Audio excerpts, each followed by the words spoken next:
Hello students. तो determinants पे हम चल रहे थे। लास्ट वीडियो में हमने डिटर्मिनेंट की कुछ डेफिनेशंस के बारे में आपको डिस्कस किया था और यहाँ पर हम डिटर्मिनेंट्स की प्रॉपर्टीज़ को डिस्कस करेंगे। Properties of determinant. First property है let A B A square matrix, determinant of A is equal होता है डिटर्मिनेंट ऑफ ए ट्रांसपोज के। दैट इज किसी मैट्रिक्स का जो डिटर्मिनेंट होता है वो उस मैट्रिक्स के ट्रांसपोज के डिटर्मिनेंट के इक्वल होता है। इसका वेरिफिकेशन देखते हैं। If A is equal to a11 a12 a13 a21 a22 a23 a31 a32 a33, ये कोई मेरे पास मैट्रिक्स है। इसका डिटर्मिनेंट फाइंड आउट करेंगे। मैं यहाँ पर R1 के रेस्पेक्ट में इसको एक्सपेंड कर रहा हूँ। तो A1 दोनों का मल्टीप्लाई A22 A33, फिर माइनस इन दोनों का multiply A23 A32 minus next हमारे पास जो एलिमेंट है A12, तो ये पूरा कॉलम ये पूरी रो छोड़ देंगे। A21 A33 minus A31 A23, इसके बाद नेक्स्ट एलिमेंट प्लस A13, तो ये पूरा कॉलम ये पूरी रो छोड़ देंगे, ये पूरी रो ये पूरा कॉलम, तो ये आ जाएगा A21 A32 इन दोनों का multiply minus A31 A22। Determinant of A यहाँ पर आ गया। साइन हम प्लस माइनस प्लस ऐसे लेते हैं, तो पहले प्लस का ले लिया, फिर माइनस का ले लिया, फिर प्लस का ले लिया, ठीक है। फिर इसके बाद हमारे पास जो आएगा फिर माइनस का आएगा, फिर हमारा प्लस का आएगा, फिर माइनस का आएगा। और जो कि मैंने आपको बता दिया है आ कहाँ से रहा है, -1 की पावर 1 + 1, -1 की पावर 1 + 2, -1 की पावर 1 + 3। उसके हिसाब से हमारे पास ये साइन हम लेते हैं, जैसे हमने लास्ट वीडियो में आपको डिटर्मिनेंट फाइंड आउट करना बताया था, उसके अकॉर्डिंग डिटर्मिनेंट हमारा ये आएगा। अब हमने इसका ट्रांसपोज लिया इस मैट्रिक्स का, तो ट्रांसपोज कितना आ जाएगा, जो रो है वो कॉलम में चेंज हो जाएंगे। ये हमारे पास रो है A11 A12 A13, तो ये कॉलम में चेंज हो गया। A11 A12 A13 A21 A22 A23 A31 A32 A33 column में चेंज हो गया। इसको मैंने R1 के रेस्पेक्ट में ही एक्सपेंड कर दिया। देखो R1 के रेस्पेक्ट में एक्सपेंड करेंगे तो A1 जैसे हमने ऊपर किया था, जैसे डिटर्मिनेंट निकालते हैं वैसे ही निकाला। A1 इसका इसके साथ मल्टीप्लाई माइनस इसका इसके साथ multiply, A22 A33 minus A32 A23, फिर माइनस का साइन आएगा। A21 तो ये पूरा रो ये पूरा कॉलम छोड़ दिया, इसका इसके साथ multiply A12 A33 minus A13 A32, plus next element A31, तो ये पूरा कॉलम ये पूरी रो छोड़ दी, A12 A23 minus A22 A13। अच्छा, ये पहले वाला जो हमारे पास टर्म है ये तो ये इस वाले टर्म के इक्वल है, तो इसे तो एज इट इज रहने दो। ये जो हमारे लास्ट टू टर्म्स हैं इनको सॉल्व करो, इस टर्म को और इस वाले टर्म को। तो ये वाला एज इट इज रहने दिया, A11 in bracket A22 A33 minus A32 A23, और A21 का अंदर मल्टीप्लाई कर लिया, तो ये कितना आ जाएगा, A21 A12 A33 minus minus plus A21 इसका इसके साथ मल्टीप्लाई A13, फिर इसका मतलब पूरे में मल्टीप्लाई कर दिया, तो A21 A13 A32, ऐसे ही A31 का अंदर मल्टीप्लाई कर दिया, तो A31 A12 A23 माइनस इसका मल्टीप्लाई इसके साथ कर दिया, A31 A22 A13। क्लियर। अब इसको तो एज इट इज रहने दो क्योंकि ये तो हमारा एज इट इज है डिटर्मिनेंट ऑफ ए में। यहां पर मैंने कौन कौन सी टर्म्स लिए हैं देखो, A21 A13 A32, और इसमें देखो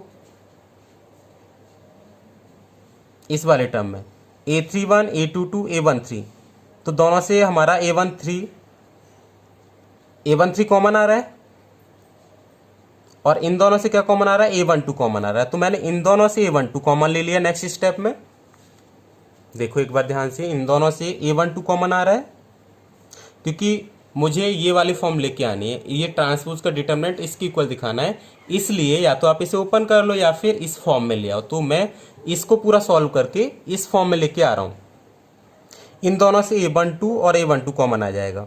अगर आप नहीं लेते कॉमन मत लो, आप पूरे को इसको ओपन कर लो और इसको भी ओपन कर सकते हैं, तो दोनों की वैल्यू सेम आएगी। लेकिन यहाँ पर मैं इसको पूरा सॉल्व करके आपको दिखा रहा हूँ। A12 आपने कॉमन ले लिया तो पहला term as it is A22 A33 minus A32 A23 minus A12 common ले लिया। A12 कॉमन लेने के बाद आपके पास क्या बचेगा, देखो A12 कॉमन आ गया तो क्या बचेगा, माइनस आपने कॉमन ले रखा है तो ये तो प्लस का हो जाएगा A21 A33 A21 A33 और ये प्लस वाला माइनस का हो जाएगा तो ये हो गया A31 A23। तो यहाँ पर A12 कॉमन लेने के बाद जो बचा मैंने वो लिख लिया, A21 A33 minus A31 A23 bracket close plus next हमारे पास A13 है, तो यहाँ से क्या करेंगे, A13 यहाँ से कॉमन लिया हमने, A13 कॉमन ले लिया तो कितना बचेगा, A21 A32 minus A31 A22। A13 common ले लिया तो A21 A32 minus A31 A22। ये क्या था, डिटर्मिनेंट ऑफ ए। तो ट्रांसपोज ए ट्रांसपोज का भी हमने डिटर्मिनेंट निकाला तो वो किसके इक्वल आ गया, डिटर्मिनेंट ऑफ ए के इक्वल आ गया। तो हमारा रिजल्ट फर्स्ट वेरीफाई हुआ। तो फर्स्ट हमारे पास जो रिजल्ट था, ये प्रॉपर्टी आपको लर्न करनी है कि किसी मैट्रिक्स का डिटर्मिनेंट उस मैट्रिक्स के ट्रांसपोज के डिटर्मिनेंट के इक्वल होता है। नेक्स्ट प्रॉपर्टी है, if any two rows or columns of a square matrix is identical, मतलब एक जैसे हैं, then its determinant is zero. तो उसका डिटर्मिनेंट जो आता है वो जीरो के इक्वल आता है। कोई भी हमारे पास मैट्रिक्स है ए और इसके दो रो मैंने आइडेंटिकल ले रखे हैं, A11 A12 A13, और ये भी मैंने A11 A12 A13 दोनों एक जैसे ले रखे हैं, आइडेंटिकल ले रखे हैं। आप कॉलम्स को भी ले सकते हैं और इसका डिटर्मिनेंट फाइंड आउट किया तो A11 इन ब्रैकेट A11 ये ले लिया आपने, ये पूरा रो ये पूरा कॉलम छोड़ दिया तो ये आ जाएगा A12 A33 माइनस A32, मतलब इसका इसमें ऐसे मल्टीप्लाई कर रहे हैं A13 माइनस A12 ये पूरा रो ये पूरा कॉलम, इसका इसमें मल्टीप्लाई A11 A33 माइनस इसका इसमें मल्टीप्लाई A13 A31। फिर नेक्स्ट A13, तो आप ये पूरा कॉलम ये पूरा रो छोड़ दो, पूरा रो पूरा कॉलम, क्या आ जाएगा ब्रैकेट में A11 इसका इसमें multiply A11 A32 minus A31 A12। अब इसको आप अंदर मल्टीप्लाई करेंगे तो ये A11 A12 A33 minus A11 A32 A13, फिर इसका अंदर मल्टीप्लाई करेंगे तो minus A12 A11 A33 minus minus plus हो जाएगा A12 A13 A31। फिर A13 का मल्टीप्लाई करेंगे तो ये A13 A11 A32, फिर इसका मल्टीप्लाई करेंगे माइनस A13 A31 A12। तो यहाँ पर A11 A12 A33 और देखो A11 A12 A33 ये पूरा टर्म इससे कैंसिल हो गया, और ये A11 A32 A13 A11 A32 ये वाला A11 A32 A13 A11 A32 A13 ये पूरा टर्म इस टर्म से कैंसिल हो गया और जो बचा है वो इससे कैंसिल हो गया। तो पूरा हमारा जो डिटर्मिनेंट है वो किसके इक्वल आ गया, जीरो के इक्वल आ गया। ऐसे आप कॉलम को लेकर वेरीफाई कर सकते हैं कि दो columns identical, any two columns identical आप ले सकते हैं तो उसका भी डिटर्मिनेंट हमारा किसके इक्वल आएगा, जीरो के इक्वल आएगा। ये सेकेंड प्रॉपर्टी है। नेक्स्ट थर्ड प्रॉपर्टी देखिए, if two rows or columns are interchange then determinant changes by minus sign only. अगर आपने क्या किया, टू रोज को आपस में इंटरचेंज कर दिया या फिर टू कॉलम्स को इंटरचेंज कर दिया, तो जो डिटर्मिनेंट होगा वो केवल नेगेटिव साइन से चेंज हो जाएगा। मतलब प्लस का है तो नेगेटिव हो जाएगा और नेगेटिव है तो प्लस का हो जाएगा। जैसे हमारे पास इसका वेरिफिकेशन देखते हैं, ये A इज इक्वल टू कोई मैट्रिक्स है A11 A12 A13 A21 A22 A23 A31 A32 A33, ये कोई भी मैट्रिक्स है।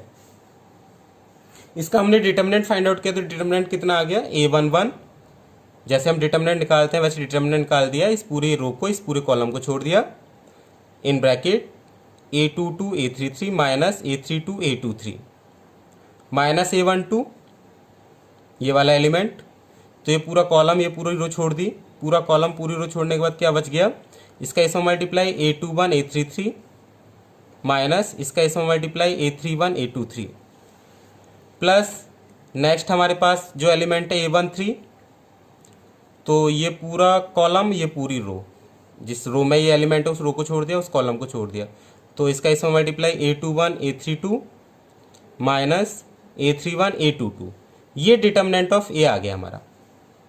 अब हमने क्या किया, R1 और R2 को इंटरचेंज कर दिया, मतलब R1 की जगह पर ये वैल्यू, ये जो R2 की वैल्यू है वो यहाँ पर लगा दी और जो R1 की वैल्यू है वो यहाँ पर लगा दी।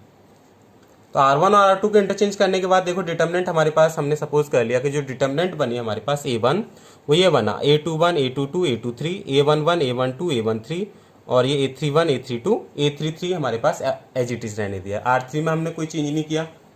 अब इसका एक्सपेंशन किया हमने R2 के रेस्पेक्ट में।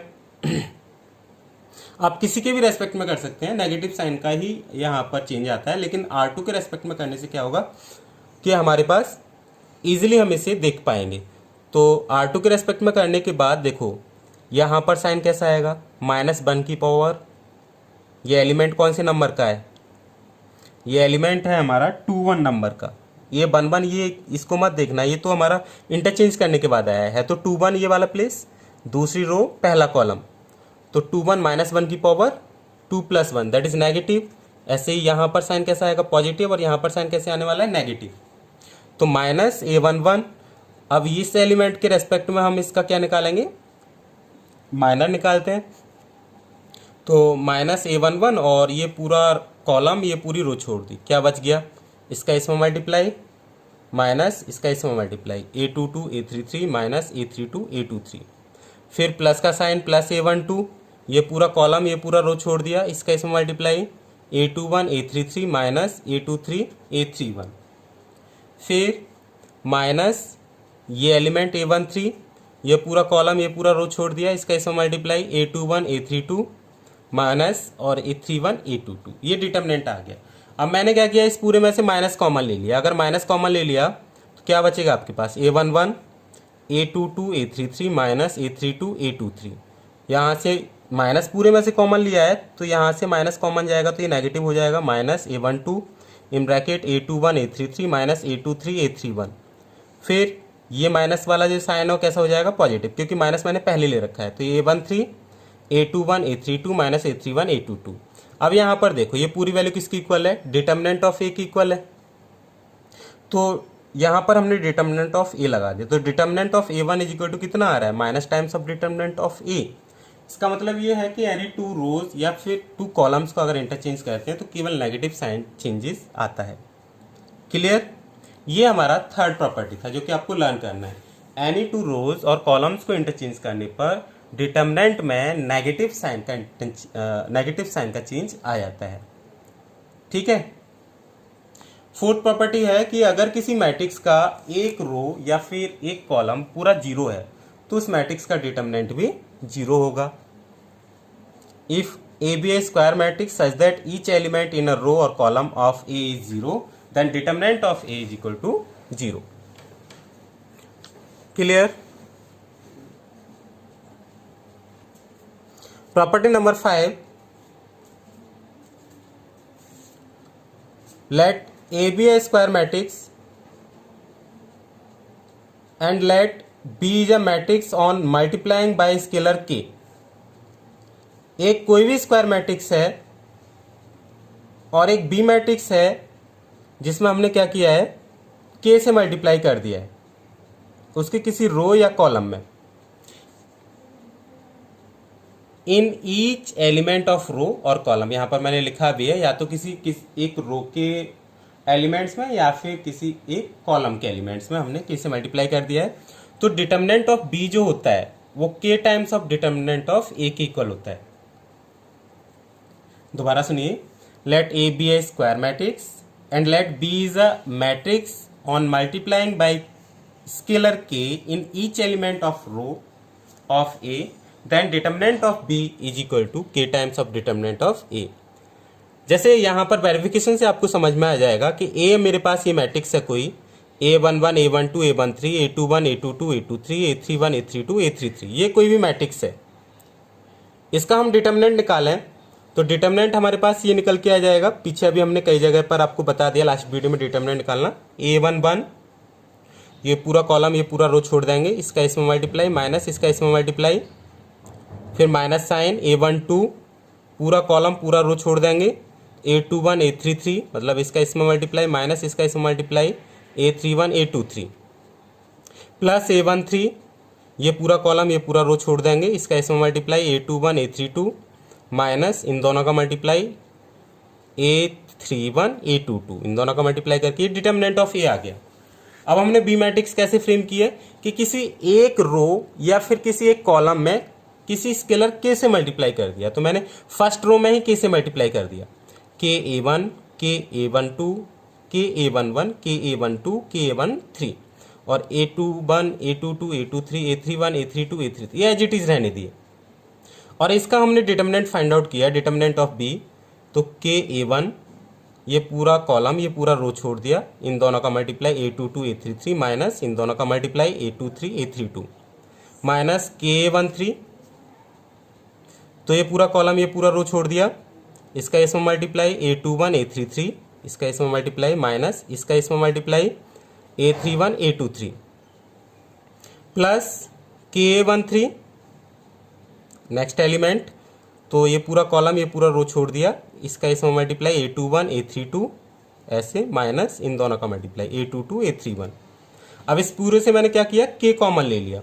के कॉमन लेने के बाद क्या बच गया, A11 in bracket A22 A33 minus A23 A32 minus A12 तो A21 A33 minus A31 A23 plus A13 next bracket A21 A32 minus A22 A31 as it is लिख लिया, बस के कॉमन लिया। यहाँ से पूरे से क्या कॉमन ले लिया, के आ जाएगा सभी टर्म्स के साथ हमारा के आ रहा है, यहाँ भी के आ रहा है, यहाँ भी के आ रहा है, यहाँ भी के आ रहा है, तो सभी में से के कॉमन ले लिया।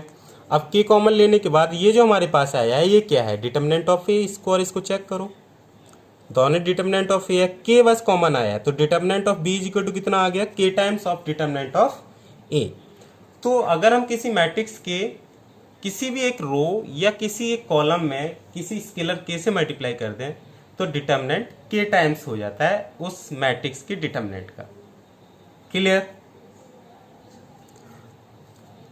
Next property number 6, let A and B are two square matrix then determinant of A B is equal to determinant of A into determinant of B.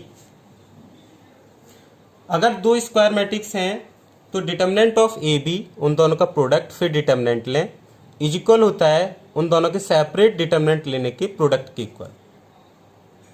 ठीक है। तो मैंने वेरिफिकेशन के लिए देखो एक एग्जांपल लिया है, ए इज इक्वल टू 1 3 5 7 ये कोई मेरे पास मैट्रिक्स है, बी इज इक्वल टू 5 7 9 10 ये अनदर मैट्रिक्स है, ए भी फाइंड किया 1 3 5 7 इन one bracket in one matrix and in other 5 7 9 10 दोनों का मल्टीप्लाई 1 5 जा 5 3 9 जा 27 और ये 1 7 जा 7 प्लस 3 10 जा 30 फिर नेक्स्ट 5 5 जा 25 प्लस 7 9 जा 63 5 7 जा 35 प्लस 7 10 जा 70। सॉल्व किया तो ये आ गया 32 37 88 105। इसका डिटर्मिनेंट निकालेंगे, डिटर्मिनेंट ऑफ ए भी हम फाइंड आउट करेंगे। तो इसका इसमें मल्टीप्लाई करेंगे और इसका इसमें मल्टीप्लाई माइनस इसका इसमें मल्टीप्लाई करेंगे तो ये हो गया 3360 माइनस इन दोनों का मल्टीप्लाई किया तो 3256। 3360 में से 3256 माइनस करेंगे कितना आ गया 104। अब हमने क्या किया, ए का सेपरेट डिटर्मिनेंट अलग निकाला और बी का डिटर्मिनेंट अलग फाइंड किया। तो ए का डिटर्मिनेंट निकाला, देखो ए डिटर्मिनेंट 1 3 5 7 7 1 जा 7 माइनस 5 3 जा 15 that is minus 8। Determinant of B निकालेंगे 5 7 9 10 10 5 जा 50 माइनस 9 7 जा 63 कितना आ गया माइनस 13। अब determinant of A into determinant of B निकालेंगे तो minus 13 into minus 8 that is 13 8 जा कितना आ गया 104।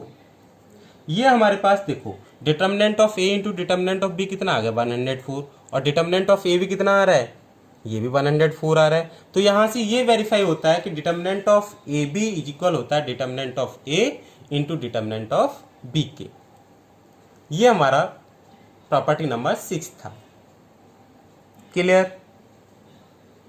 नेक्स्ट है प्रॉपर्टी नंबर 7।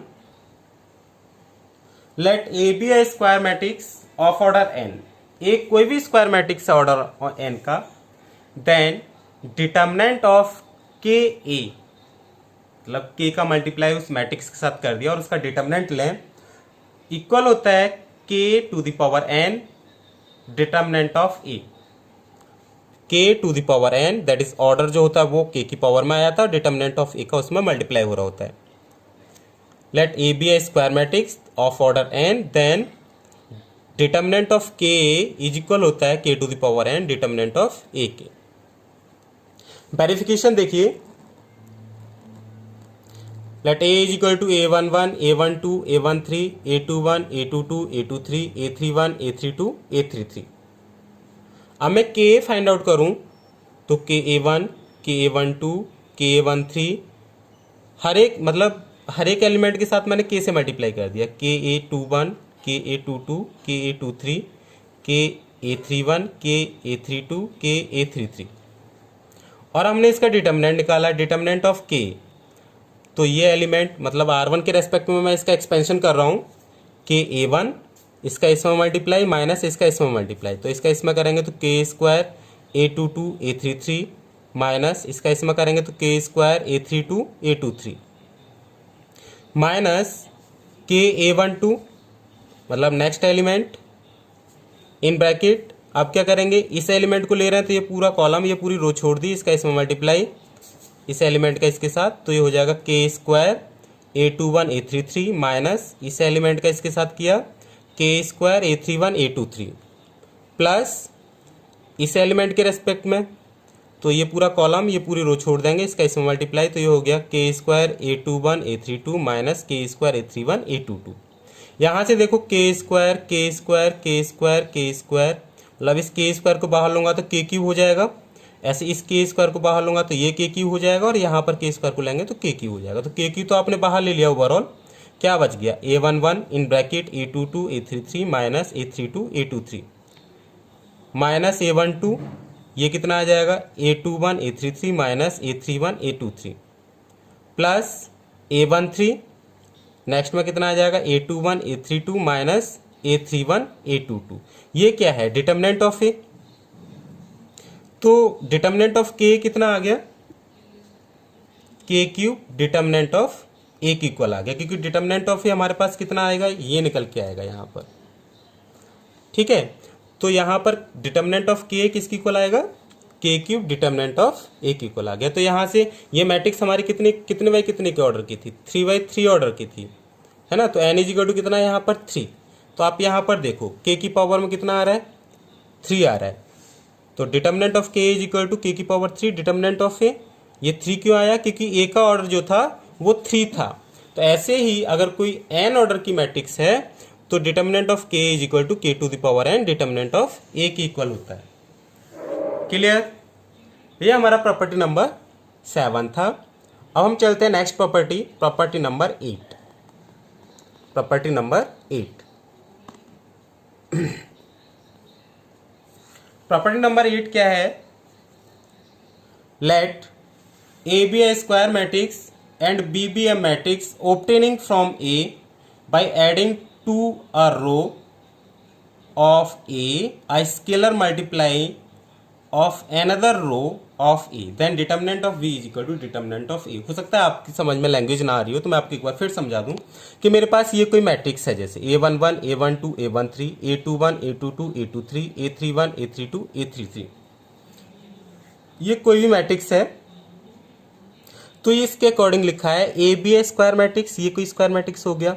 अब बी कैसे ऑब्टेन करना है हमको, obtaining from A by adding to a row या फिर कॉलम, या तो किसी रो को ऐड करके या फिर किसी कॉलम को ऐड करके किसी दूसरे रो या कॉलम में किसी कांस्टेंट से मल्टीप्लाई करने के बाद, जैसे यहां पर ए ये है, ए का डिटर्मिनेंट हमने निकाल दिया, ये आ गया। और बी कैसे फाइंड आउट किया कि a11 a12 a13 तो एज इट इज रहने दिया, मैंने क्या किया है कि दूसरे वाली रो में के से मल्टीप्लाई किया है पूरे में और उसको उसके साथ ऐड कर दिया है। पहली रो के साथ, मतलब R1 में R1 plus k times of R2 करके लिखा है। A11 plus k times of A21, A12 plus k times of A22, A13 plus k times of A23, और R2 और R3 as it is, that is A21, A22, A23, A31, A32, A33 as it is. अब हम इसका expansion करेंगे, तो देखो expansion, इसका determinant निकालेंगे, R1 के रेस्पेक्ट में एक्सपेंशन कर रहा हूँ, तो A11 plus k times of A21, मतलब ये पूरा, अब ये पूरा कॉलम, ये पूरा रो हट जाएगा, तो हम मेरे पास in bracket A22 A33 minus A32 A23 ये आ जाएगा, minus next element A12 plus के A22, A12 प्लस के A22, ये पूरा कॉलम, ये पूरा रो हट जाएगा, इसका इसमें मल्टीप्लाई A21 A33, मतलब इसका इसमें multiply minus A31 A23, A31 A23। अब next plus next element A12 plus k times of A23, A13 plus k times of A23 in one bracket, in other bracket, ये पूरा column, ये पूरा रो हट जाएगा, इसका इसमें मल्टीप्लाई A21 A32 माइनस इन दोनों का मल्टीप्लाई A31 A22। अब इसको सॉल्व करेंगे तो मैंने इसका पूरे का मल्टीप्लाई पहले A11 के साथ कर लिया, देखो A11 और ये पूरा एज इट इज, फिर इसका मल्टीप्लाई मैंने इस दूसरे एलिमेंट के साथ किया है, ये किया है। ऐसे यहाँ पर इसका मल्टीप्लाई पहले इस पूरे के साथ किया है, ये लिखा हुआ है, और इस पूरे का मल्टीप्लाई फिर मैंने इसके साथ किया है, वो ये लिखा हुआ है। इसी थर्ड में इसका मल्टीप्लाई इस एलिमेंट का पूरे का इस पूरे के साथ किया है, जो कुछ भी टर्म है ये कर लिया, और इस पूरे का मल्टीप्लाई फिर इसके साथ किया है। अब यहाँ पर ये जिनके साथ के नहीं आ रहा है, इसके साथ के नहीं आ रहा है, इसके साथ के नहीं आ रहा है, इसके साथ के नहीं आ रहा है, वो अलग लिख लिया, और के जिनके साथ आ रहा है उन टर्म्स को मैंने अलग लिख लिया।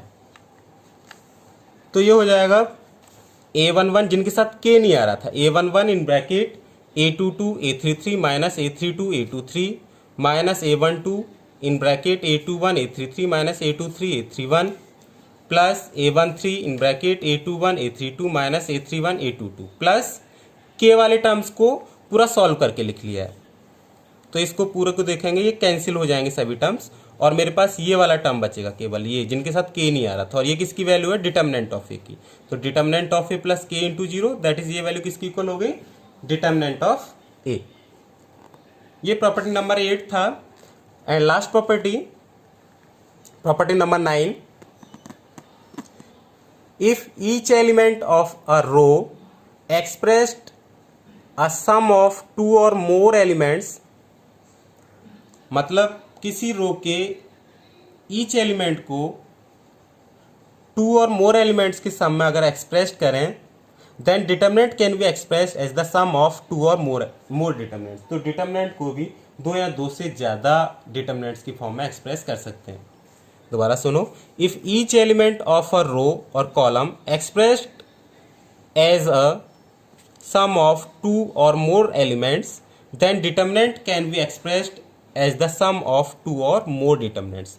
अगर किसी रो या किसी कॉलम के एलिमेंट्स को 2 या 2 से ज़्यादा एलिमेंट्स की सम के फॉर्म में लिख सकते हैं, तो डिटर्मिनेंट्स जो हमारे पास डिटर्मिनेंट है उस डिटर्मिनेंट को 2 या मोर देन 2 डिटर्मिनेंट्स की फॉर्म में भी राइट कर सकते हैं। ये हमारे पास लास्ट प्रॉपर्टी थी।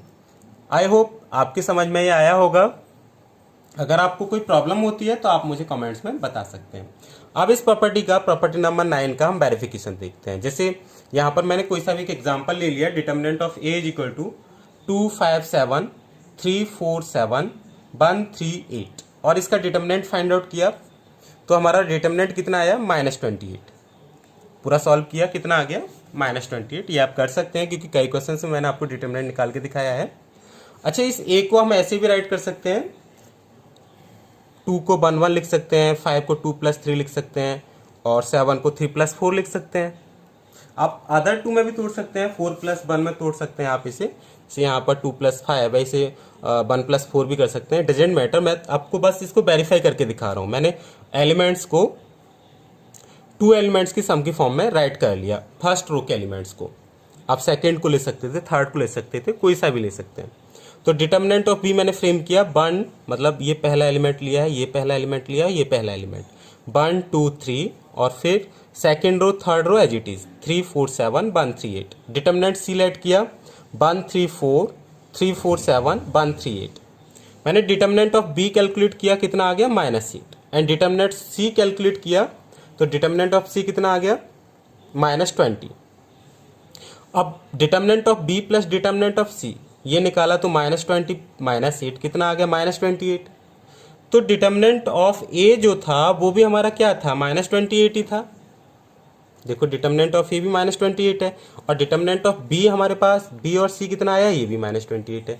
तो यहाँ से क्या प्रूव हुआ कि अगर किसी मैट्रिक्स के किसी रो या फिर कॉलम के एलिमेंट्स को टू एलिमेंट्स की सम की फॉर्म में अगर डिनोट कर सकते हैं तो उसके डिटर्मिनेंट को हम टू या मोर डिटर्मिनेंट्स की फॉर्म में भी डिनोट कर सकते हैं। ये हमारी लास्ट प्रॉपर्टी थी और ये सभी प्रॉपर्टी आपको लर्न होनी चाहिए क्योंकि आगे हम क्वेश्चंस डिस्कस करेंगे तो वहां पर इन प्रॉपर्टीज का यूज होगा। आई होप आपके समझ में आया होगा और फिर भी अगर आपको कोई भी प्रॉब्लम होती है तो आप मुझे पूछ सकते हैं, कमेंट्स में बता सकते हैं। और अगर आपने अभी तक हमारा चैनल सब्सक्राइब नहीं किया है तो प्लीज सब्सक्राइब जरूर कर लीजिएगा। Okay, thank you.